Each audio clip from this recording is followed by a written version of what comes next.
tardes, bienvenidos a Políticas Públicas 2030, un programa que va a seguir tratando hoy el tema que se empezó el último programa y que nos acompaña el doctor Mario Glank, director académico de IPECSA, el doctor Rubén Torres, presidente de IPECSA, Miguel Ángel Secchi, presidente del Foro, abogado, y el doctor Jorge Neira, académico, miembro de número de la Academia Nacional de Medicina. Así que buenas tardes, Miguel, ¿cómo te va?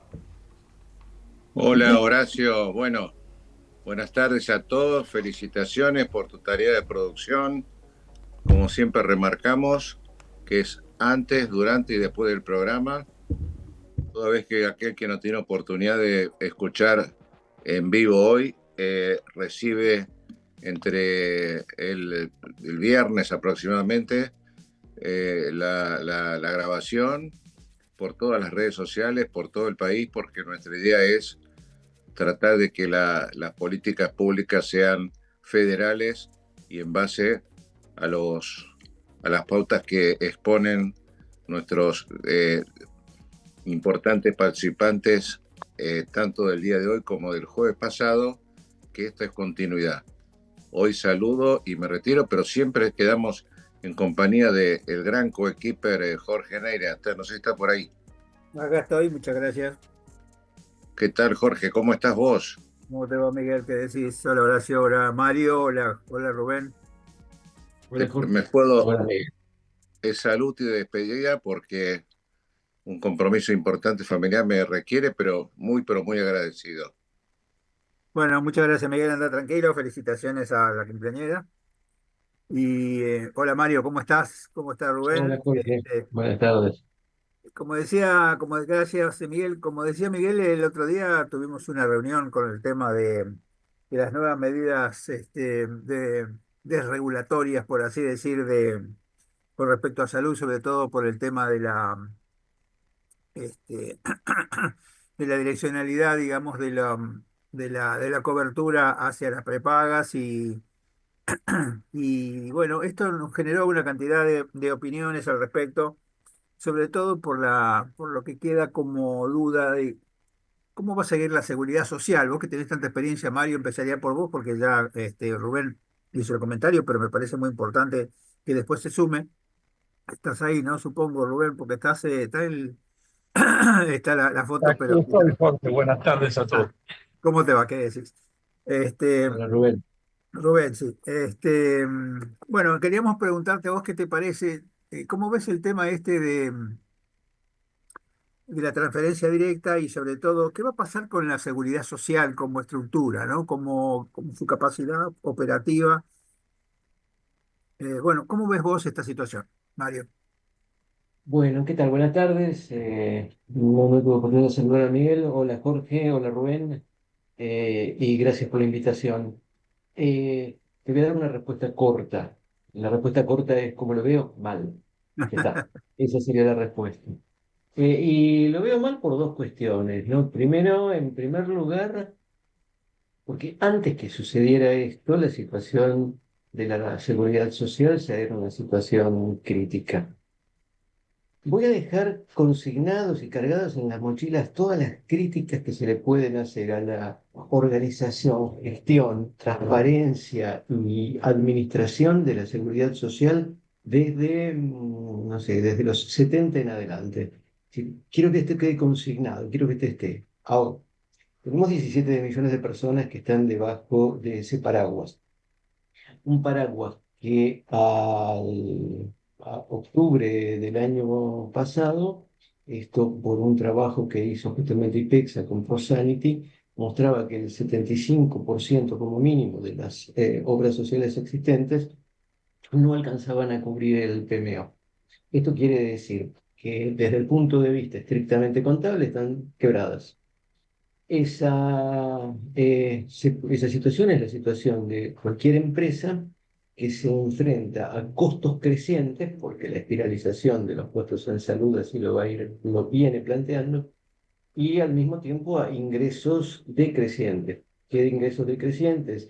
Bueno, porque hay una política de minimización, de caída del empleo calificado y de ascenso del empleo más precario, el empleo informal o como mínimo formal vulnerable, si así podemos Mario, ponerlo. ahí sería importante que tuviéramos un número, digamos, ¿cuál es el número actual de afiliados de la Seguridad Social? Porque siempre se hablaba de 15 millones, ¿no?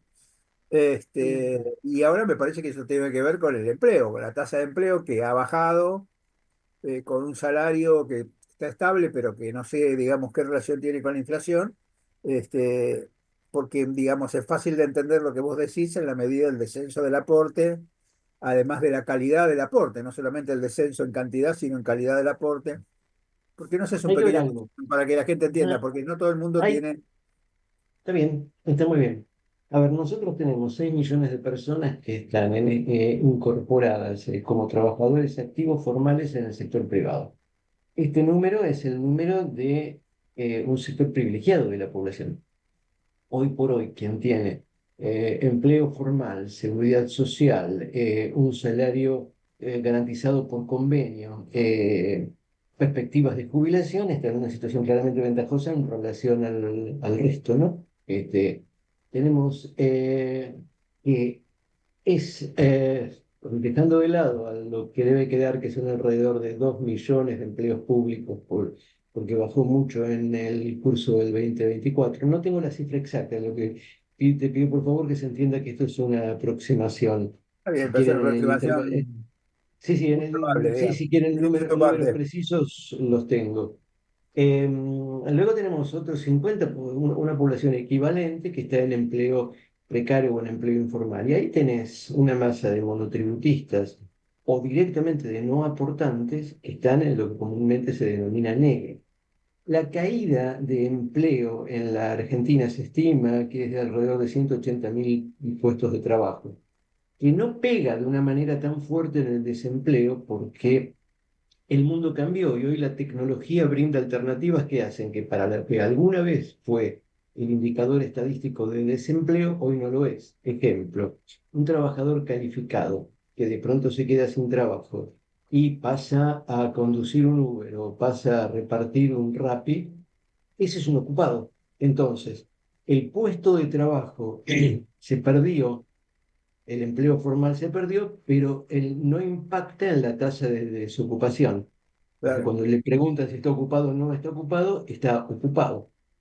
Entonces, a esto le tenemos que sumar, dentro de lo que estábamos hablando, la externalización de costos. Imagínate bueno, yo antes mencioné los 70 costos previsibles de tecnología de avance aritmético, mientras que hoy tenemos costos imprevisibles con tecnología de avance geométrico. Entonces, la ecuación no cierra por ningún lugar y si a esto le agregamos un PMO irracional donde no están priorizadas las necesidades epidemiológicas, ni las líneas de acción, ni los corredores necesarios como para generar los ahorros que no devenguen después los gastos de las grandes intervenciones, bueno, es un cóctel explosivo.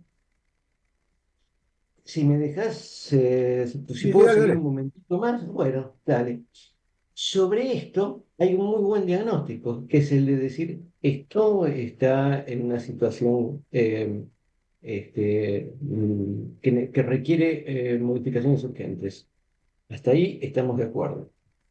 Requiere aparece otro planteo que es, por supuesto, discutible. Yo personalmente estoy de acuerdo, y es que no hay ningún motivo por el cual no pueda existir bajo una misma igualdad de reglas competencia entre el sector de la seguridad social y el sector privado. Nadie dijo que eso está mal. En todo caso, podíamos pensar que eso estaba mal hace 20 años, pero creo que aprendimos algunas cosas. Ahora, el punto es que, y este es para mí el punto central de mi crítica al modelo, es que si la idea fuera la de generar un mercado de competencia abierta entre aseguradoras públicas y aseguradoras privadas para la población beneficiaria de eso, después discutimos cómo se está haciendo, está muy bien, pero respondiendo a tu pregunta, estamos dejando afuera ni más ni menos que a la mitad del país. Claro, ¿Por eso es lo qué? que decía. Porque y me estoy quedando corto, ¿eh? Estamos dejando afuera 20 millones, 25 millones de personas por lo menos. ¿Por qué?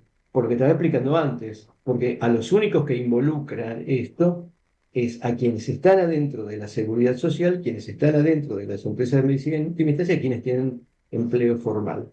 ¿Cuál es la consecuencia? Que vamos a tener una población claramente diferenciada, ¿sí? Con asimetrías horizontales muy importantes, pero una población asegurada por un lado y otra población librada a las posibilidades y las voluntades de cada una de las jurisdicciones.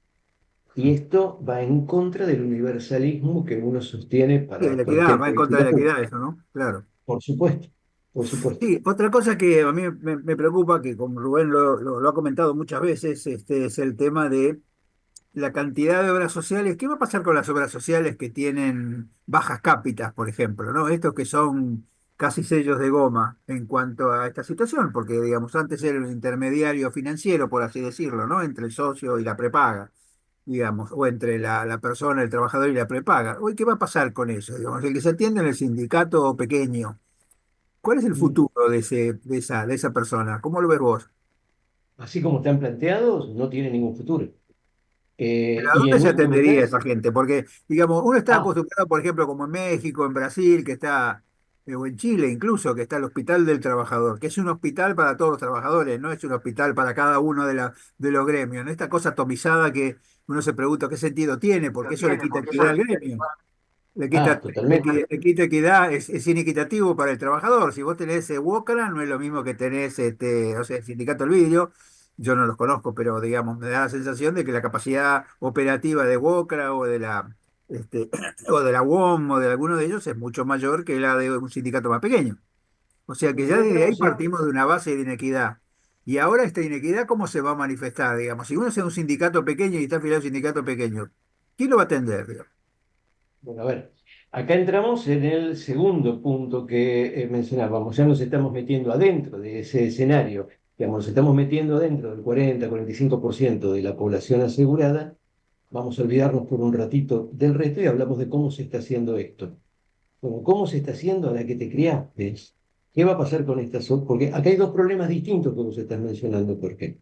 Uno es la inequidad horizontal que tiene el sistema de la seguridad social y ahora el sistema de aseguradoras en general. Esto no es nuevo, sabemos perfectamente que no es lo mismo una obra social que otra. Es más, sabemos que no es lo mismo una obra social en determinada jurisdicción que esa misma obra social en otra jurisdicción. Claro. Esto sucede. También sucede con las empresas de medicina prepaga, también en otra medida. Y hoy tenemos inequidad en la medicina prepaga. Hoy la medicina prepaga no es igual, digamos. Este Por eso lo piso, digo. digamos que antes era casi de la misma calidad, hoy está en discusión, ¿no? Por eso lo digo, por eso lo digo. Bueno, pero ¿por qué? Vamos a ponerle, vuelvo a la palabra, vamos a poner un paraguas a todo esto, porque dentro de los valores que motorizan la reforma en curso, nota al pie, estoy persuadido de que estamos en presencia de la reforma más profunda que se viene realizando en el sistema de salud desde los 70 hasta ahora. Esta reforma que se está llevando en curso no incorpora ni la palabra equidad, ni la Claro, palabra calidad, ni la palabra universalidad. tal cual. Esto no es, ¿por qué? Porque el ordenador del sistema es el mercado. Sí, sí, Eh, obviamente. Eso es lo que nos parece. Y además hay un tema que siempre hablamos con Rubén, y ahora le voy a pasar la palabra porque me interesa que por ahí haga un resumen de cuál es la expectativa para toda la estructura de seguridad social. Es el tema de qué va a pasar con el sector público como prestador de la seguridad social, esa cosa que en algún momento se había planteado como incluso hasta una mejora del sector público, porque estaba traccionado por la participación con la seguridad social, y hoy parece como que es una cosa de la que nadie habla, ¿no?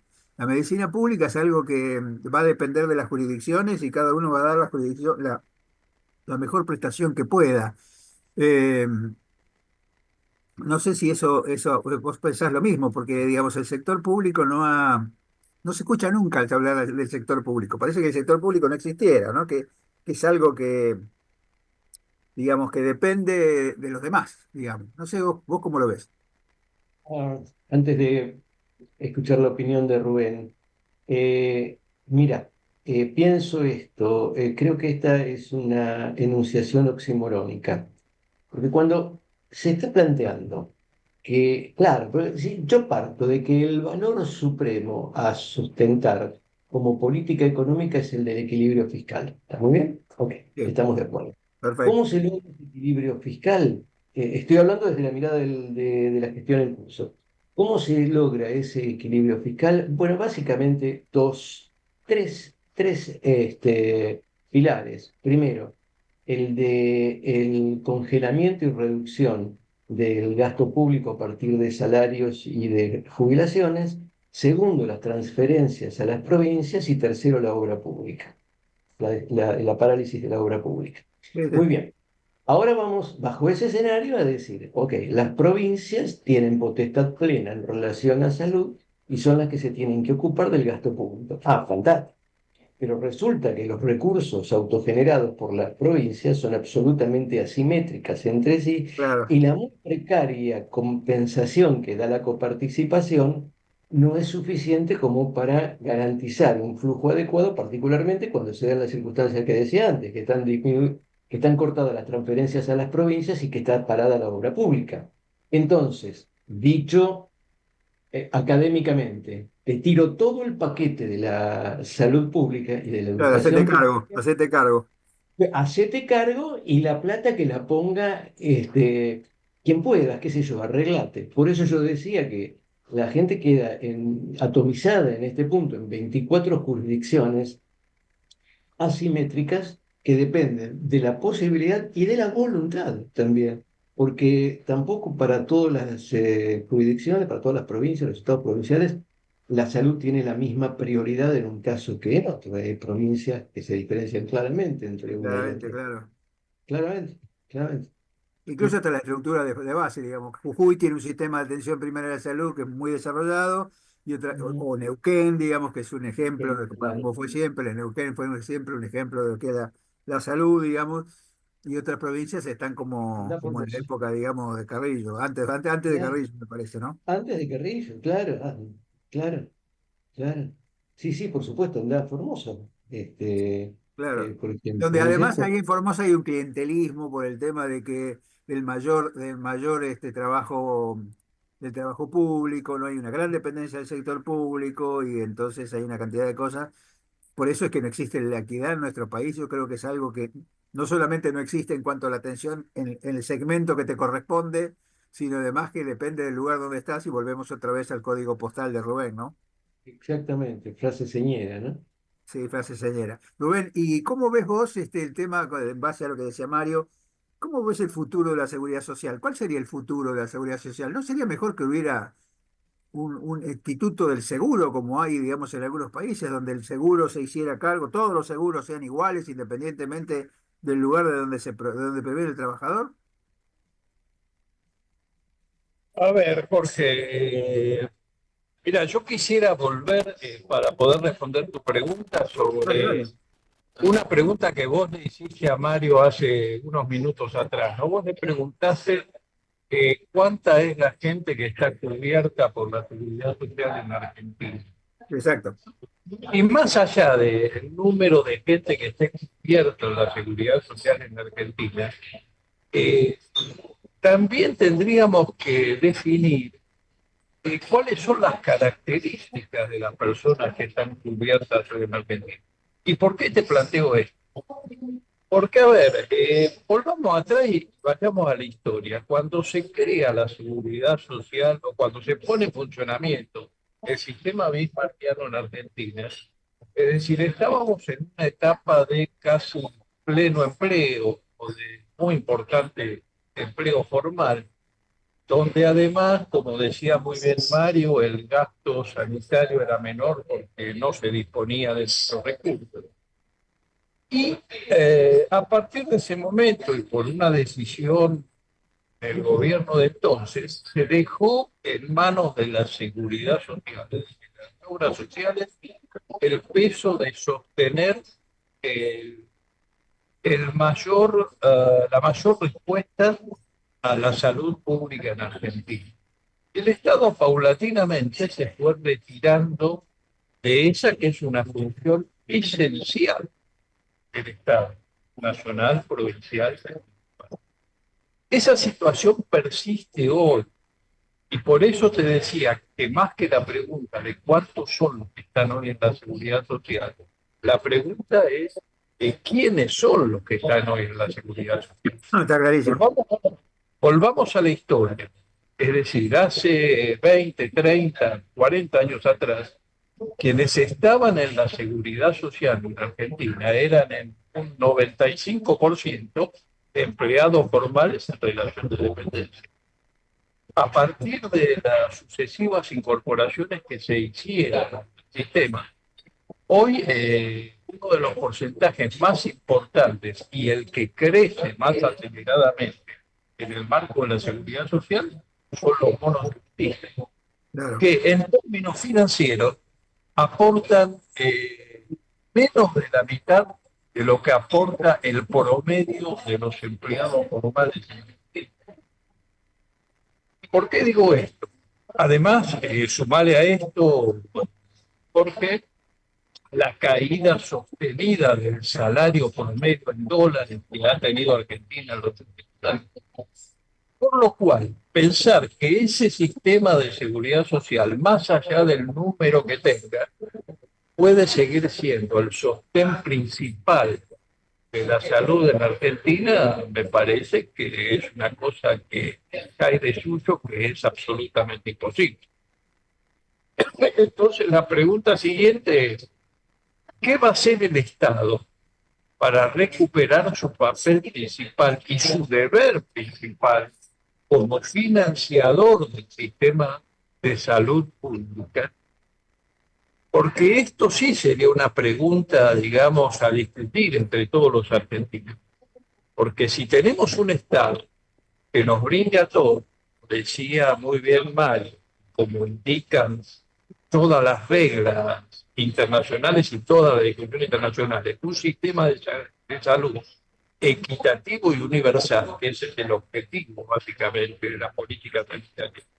Si queremos tener eso, tenemos que decidir qué papel central va a ocupar, está dispuesto a ocupar el Estado nacional, provincial y municipal para garantizarle al conjunto de los argentinos, sin excepción, una atención equitativa en términos de tiempo, calidad y acceso al sistema.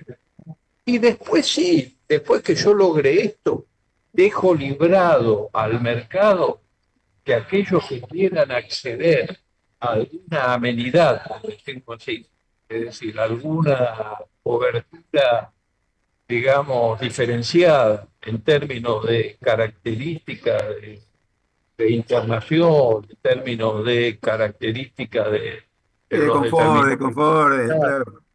Exactamente, entonces eso sí yo lo dejo librado al mercado. Claro, tal Pero cual. hacer esto hoy, en términos de una muy pequeña porción de los argentinos que está en condiciones de competir, me parece un error de la.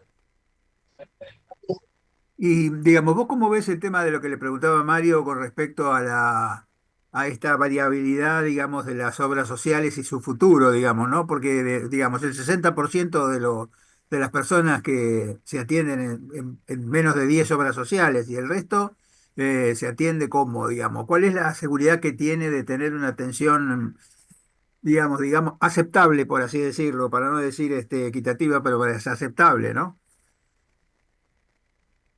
A ver, porque esto yo lo vengo repitiendo hace mucho tiempo. Es decir, Argentina no necesita 300 obras Claro, sociales. a Esta eso es voy. una discusión que tenemos que dar. Hoy existe. Entonces, bueno, este sí sería un tema a reconsiderar y a conversar. Pero además de esto, pensá que de casi el 70% de los argentinos que están en 15 obras que Claro. tienen cobertura de seguridad social. Cuidado porque el estudio que nosotros hacemos con Prosanite del PMO te dice que aún de esa gente Claro. hay un porcentaje muy alto que está en obras sociales, que aún siendo, digamos, viable desde el punto de vista del número de sus afiliados, no alcanzan a cumplir el programa médico obligatorio con su recaudación y con los mecanismos de subsidio que tiene el sistema. Es decir, que teóricamente hay un montón de argentinos que tienen cobertura de una obra social, pero que esa obra social no recibe los fondos suficientes para hacer frente a las obligaciones que tiene. Entonces ahí viene el otro tema que tendría que ser prioritario en la discusión de una reforma, que es, bueno, ¿qué es lo que vamos a cubrir? ¿Cuál es el PMO, o como se llama en el futuro? Es decir, ¿cuál va a ser el conjunto de prestaciones que estamos en condiciones de cubrir en igualdad de calidad para el consumidor? Entonces, respondiendo a tu pregunta, a ver, el sistema está fundido, el sistema de seguridad social. Entonces, si no se toman alguna de estas medidas, naturalmente este conjunto de pequeñas obras sociales y demás ha desaparecido o está desapareciendo, o en algún momento existieron y nunca tampoco brindaron los servicios que correspondían, o por sus ingresos no los pueden hacer a sus afiliados. Y esta es una discusión que me parece mucho más prioritaria que discutir si una persona debe pasarse directamente o no a una empresa de medicina prepaga.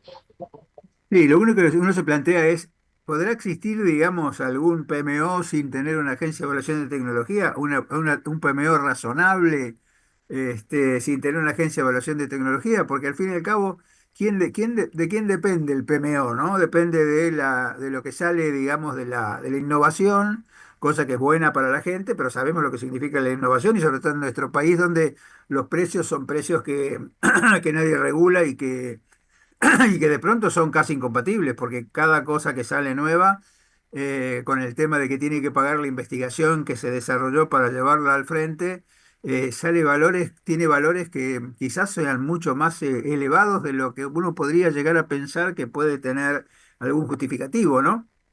Entonces, cuando uno habla del PMO, y ustedes que han trabajado tanto en el PMO y que son la única referencia del PMO que hay en el país en realidad, ¿cómo se hace un PMO sin agencia de evaluación de tecnología, sin un freno?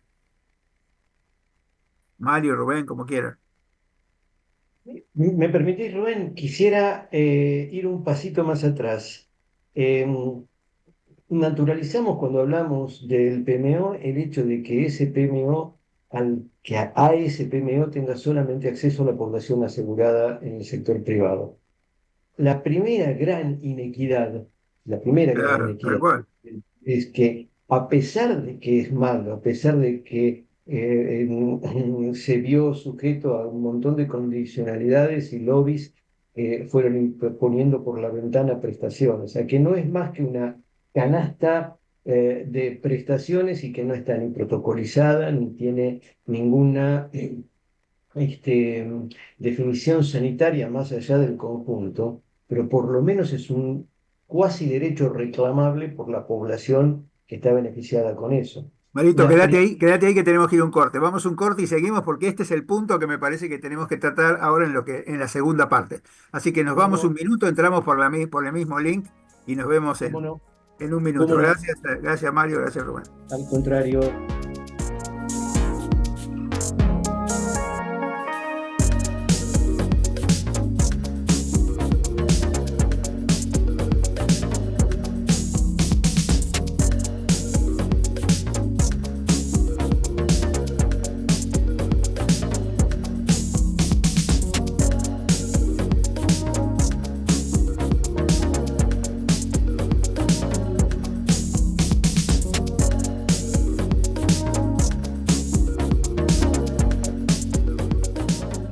Ecomedios.com AM1220. Estamos con vos. Estamos en vos. Informate en ecomedios.com. Seguinos en TikTok, @ecomedios1220.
Bueno, pasado el corte comercial, continuamos con Políticas Públicas 2030, Jorge.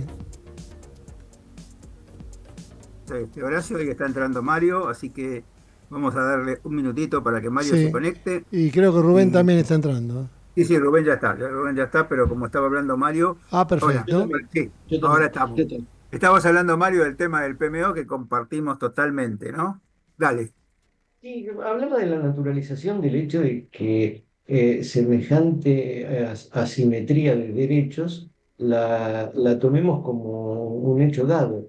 Es decir, coincido seguramente con el objeto de tu comentario o tu pregunta, Jorge, en cuanto a que sí, claro, que tendríamos que tener una agencia de evaluación de tecnología que establezca prioridades, que establezca protocolos, que establezca coberturas, que plantee que sí y que no. Básicamente es lo último.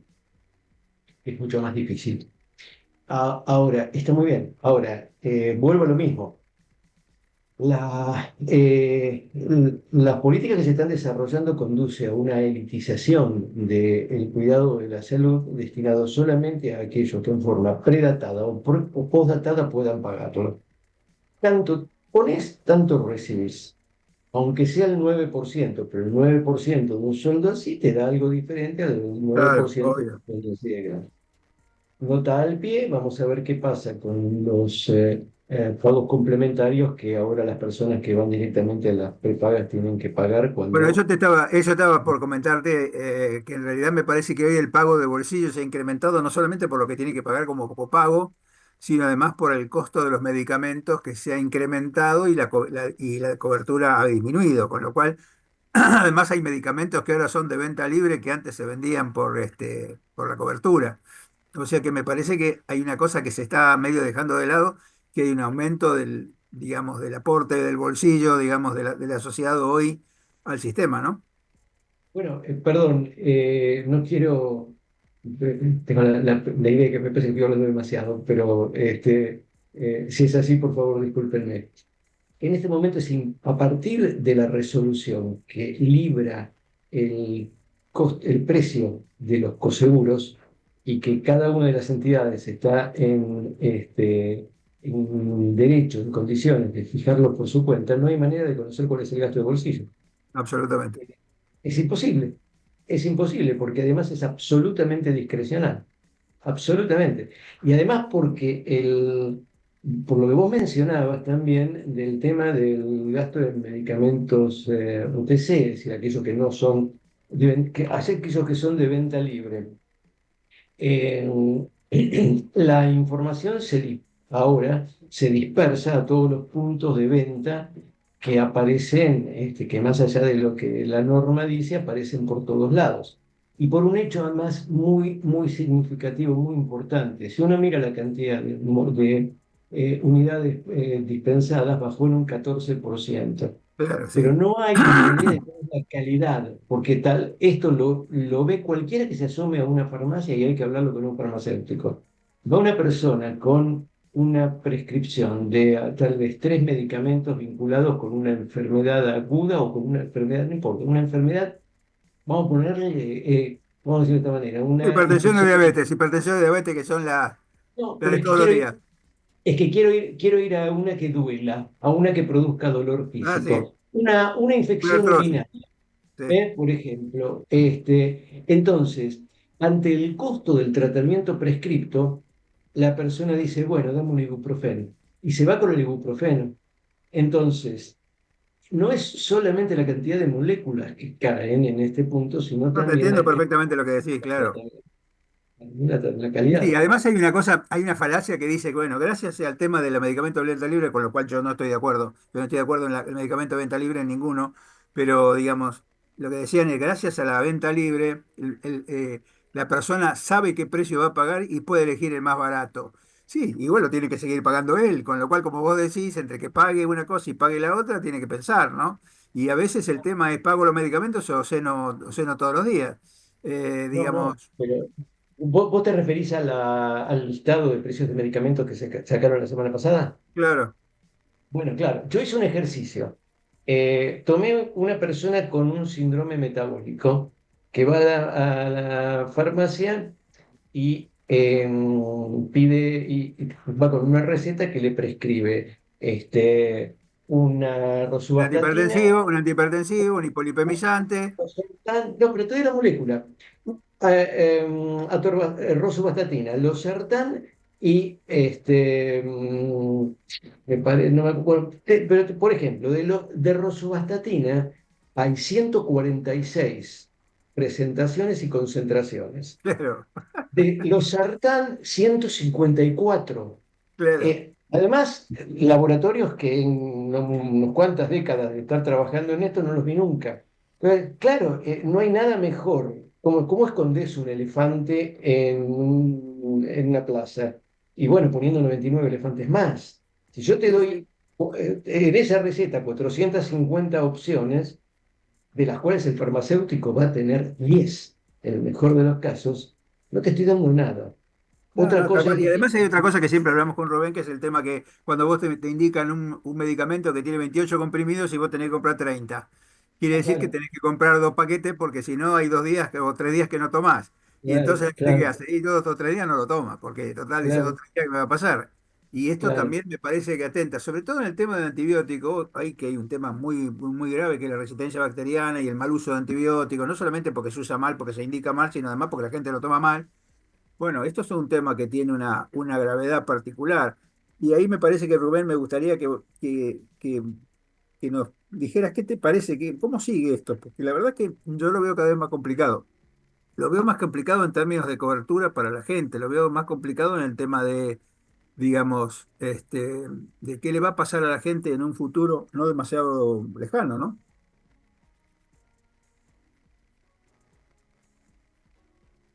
Rubén.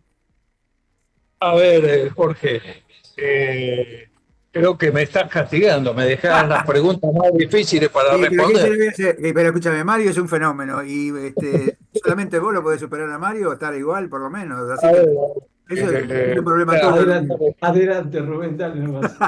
fuera de toda broma, la pregunta que me haces es casi imposible de responder, pero yo quisiera Por eso te volver, la hago, por eso te la hago. Si no le responde vos, ¿a quién quiere que se la pregunte? sobre algo que Mario remarcó al comienzo de esta segunda parte. Él dijo en un momento determinado, hoy es casi imposible calcular el gasto de bolsillo en el ámbito de la salud. Y creo que sobre estas cosas hay que tener, a ver, una visión muy particular, porque se están instalando condiciones en función de esta desregulación, por llamarla globalmente, que resulta peligroso. A ver, en la cadena de traspaso de financiamiento, desde el financiador hasta el prestador principal, y de ese prestador principal a los distintos profesionales de la salud, hay también una inequidad marcada. Absoluta. A ver, en función de que en muchos de los casos no se ha trasladado totalmente esos aumentos a los honorarios de los profesionales de la salud, hoy ya está instalado en no solo en el imaginario popular, sino en la realidad popular, que un porcentaje muy alto de colegas cobran por fuera de los coseguros autorizados Claro, sí. eh, o seguros en sus consultas o en sus prácticas. Y esto está siendo aceptado en forma habitual por aquellas personas que están cubiertas aún por los planes más importantes de la medicina prepaga, lo cual hace que el aumento del gasto de bolsillo, a pesar de que no se pueda medir, como bien dice Mario, evidentemente está aumentando fuertemente. Por un lado, aumentos de las primas, es decir, las cuotas, pero por otro lado también por estos gastos accesorios que se están agregando al tercer componente, que es el que ustedes estaban analizando, que es el gasto en medicamentos. Entonces yo creo que esta es una combinación fatal en el sentido de que el acceso a la salud, si vos me preguntaras, a ver, con la foto de hoy, ¿hacia dónde estamos avanzando? Y estamos avanzando a un sistema más parecido al chileno, a un sistema más parecido al norteamericano, donde, es decir, el acceso a la posibilidad de salud está muy ligado, casi enteramente ligado a las posibilidades de ingreso de cada uno de los argentinos. Y esto, para mi gusto, por lo menos, va a contramano de lo que todos esperamos del sistema de salud, que es exactamente lo opuesto, que el acceso no esté ligado al ingreso de cada uno de los. No, sí, tal cual. Y sobre todo porque, digamos, hay un tema de que los costos de los medicamentos, no sé, Mario, vos qué opinás, pero el costo del medicamento es algo que no tiene ninguna referencia. Digamos, cuando uno dice, bueno, ¿cuánto cuesta esto? Incluso entre los mismos, como vos decías, de estas 150 prescripciones que hay no prescripciones, sino de los formatos que hay de determinados medicamentos, ¿no? Con esos laboratorios que uno no conoce y con esos precios que uno no conoce, que tampoco conoce la efectividad clínica, porque no todos tienen la misma efectividad clínica, esto lo hemos discutido muchas veces, digamos.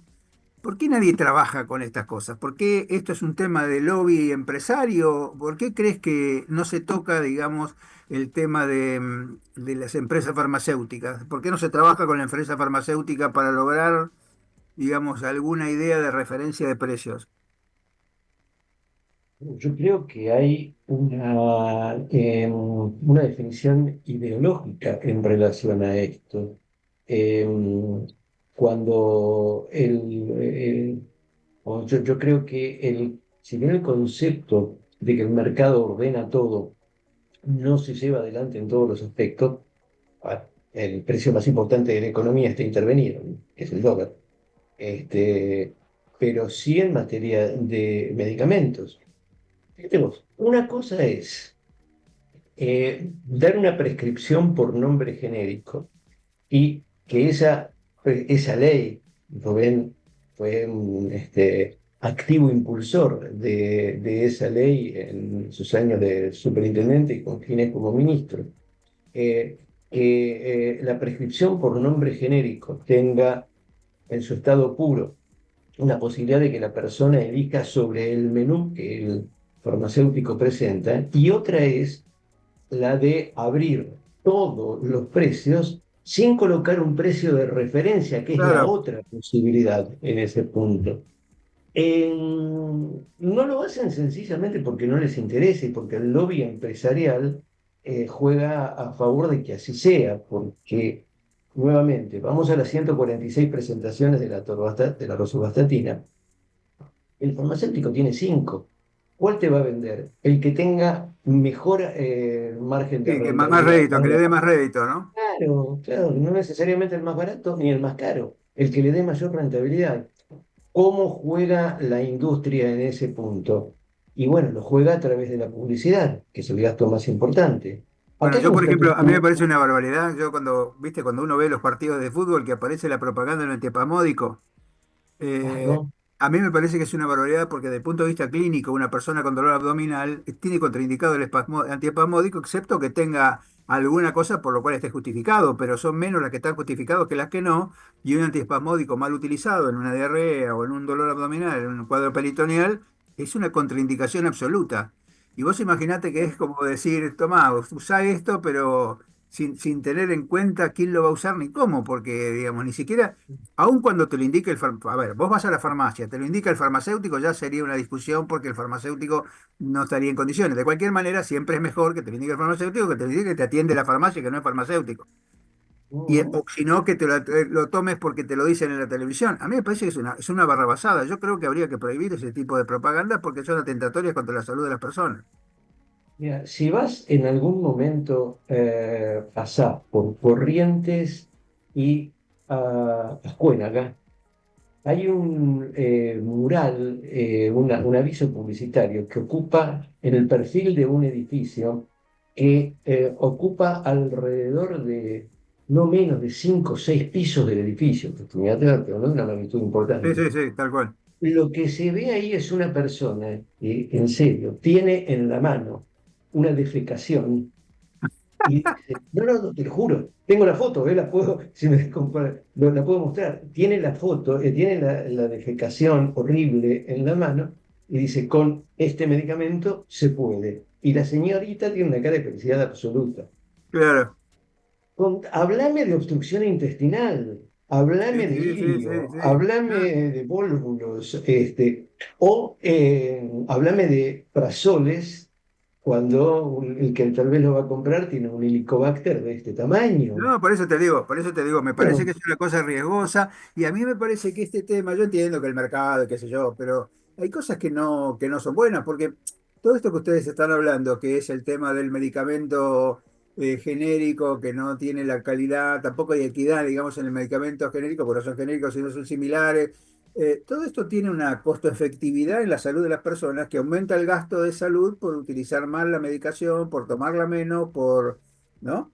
Y no es un gasto, no es que es más barato, que no es más barato, digamos. todo lo contrario. Yo creo que debe ser más caro. El problema es que nadie lo estudia, ¿viste? Porque en realidad cuando vos no hay costo-efectividad de los medicamentos, nadie hace costo-efectividad en serio, sino que todos se manejan con el costo, ¿no? Compro este porque es más barato. Y a vos te parece que, viste que yo siempre digo que hace muchos años había salido un artículo en una revista de cuidados intensivos que decía el antibiótico para la madre o para la suegra.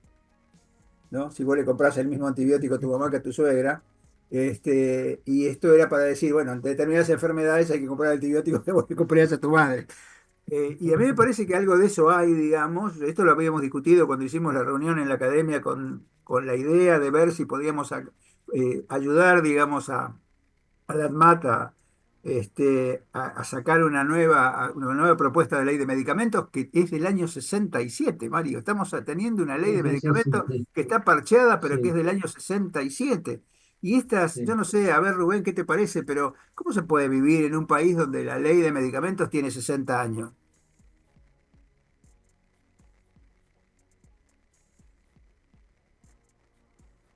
Rubén. Hola, sí, perdón, Jorge, perdón. Mira, vivimos también en un país donde, como decía Mario antes, el PMO es para algunos y no para todos. Vivimos en un país donde las cosas ingresan al PMO sin saberse si tienen real efectividad o no la tienen. Así que ahí creo que está la respuesta. Y aprovechando la mención a este aspecto del precio de los medicamentos, a las posibilidades de comparación, yo, si vos me permitís, quisiera hacer una aclaración.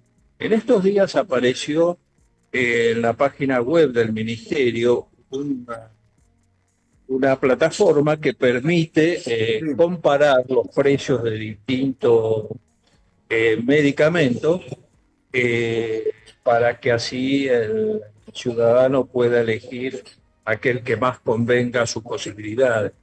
Y se anunció esto diciendo que esto es la primera vez que sucedía en Argentina. Yo quiero aclarar que después que nosotros emitimos la resolución 310 del año 2003, la Superintendencia de Servicios de Salud tuvo en vigencia hasta que acabó mi función como superintendente una página donde figuraban todos los medicamentos disponibles en Argentina por su nombre genérico y su precio de referencia.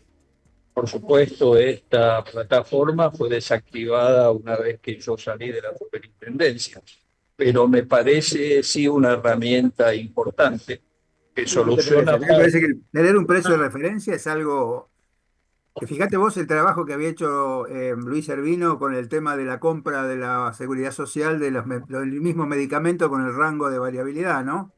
Y Totalmente, y cómo había totalmente. gente que compraba más barato o mejor. Digamos, estas son cosas que están claras que es Lo que así. se llamó el Observatorio de Medicamentos de la Superintendencia de Salud. Sí, sí, por supuesto. Es decir, que hay herramientas como para utilizar. El tema es, bueno, qué disposición política hay a trabajar sobre esto, que creo que son prioridades en el terreno de la política de medicamentos. Sí, porque en realidad vos fíjate que son políticas que parecen aisladas, ¿no? No hay como siempre decimos, no hay un norte que uno diga, bueno, vamos para allá, vamos todos para allá ahora. Bueno, y ahí nos acomodamos. Tampoco sabemos para dónde va, porque mañana va a salir otra cosa por otro lado. Lo que sí es cierto es que casi todo gira alrededor de la medicina prepaga, ¿no? Hasta ahora no ha habido ninguna definición en cuanto a qué va a pasar con la seguridad social, qué va a pasar con el sector público. Mario, ¿cómo ves esto? Justamente lo que decíamos antes, tenemos un mercado asegurador cuasi privado o obligatorio, seguros públicos, obras sociales y empresas de medicina prepaga confluyendo asimétricamente en un mercado asegurador, y el resto es potestad de las provincias.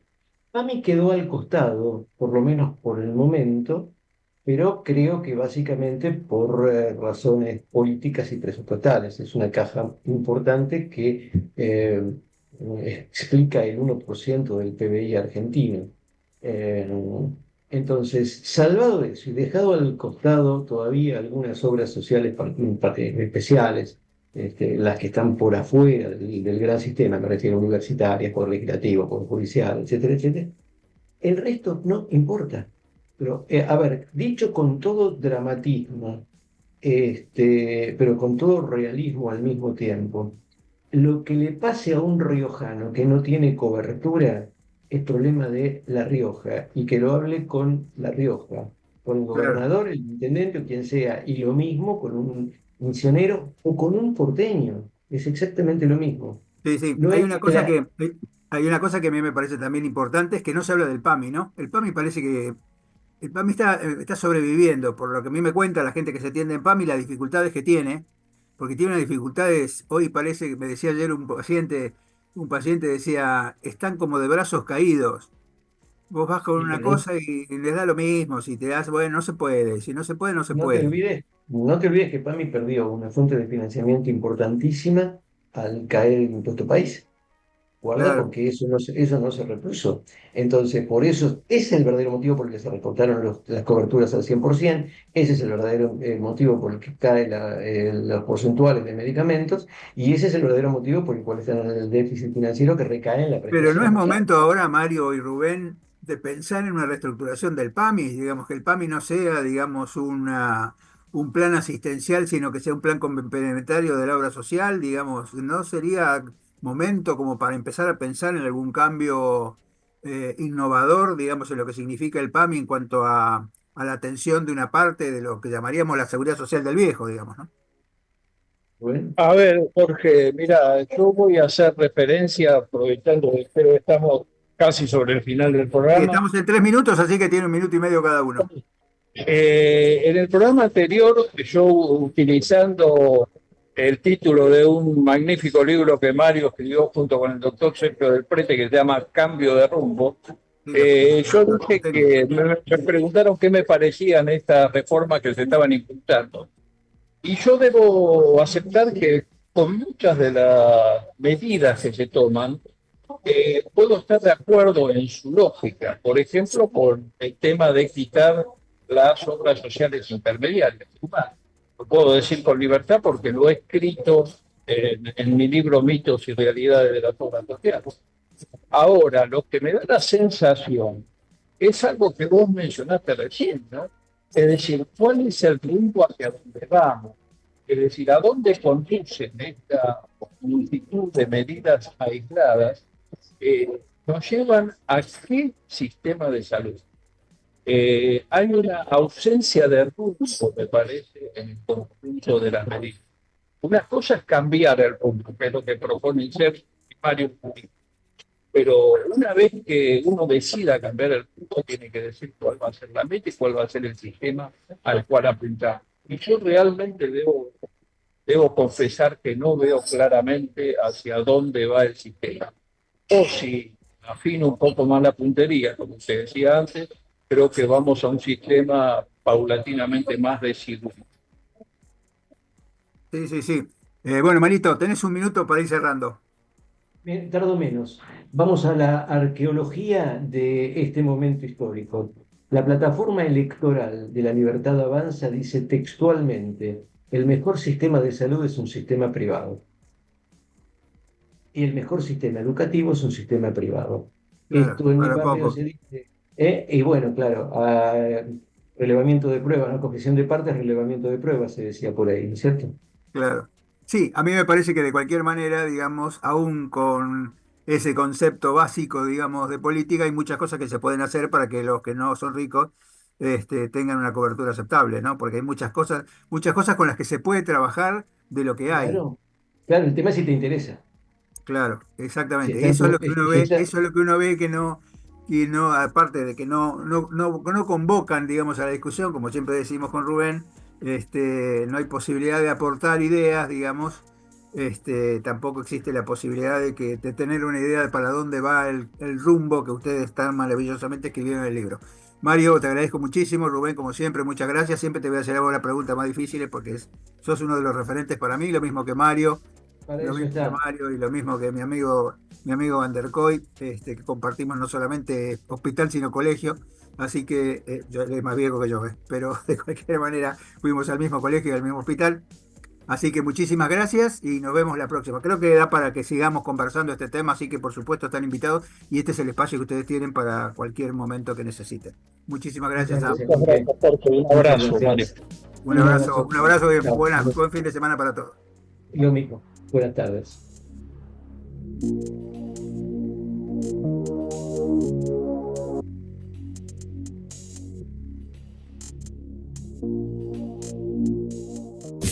Desde Buenos Aires, transmite LRI 224, AM 1220, Ecomedios. Sin agua estancada.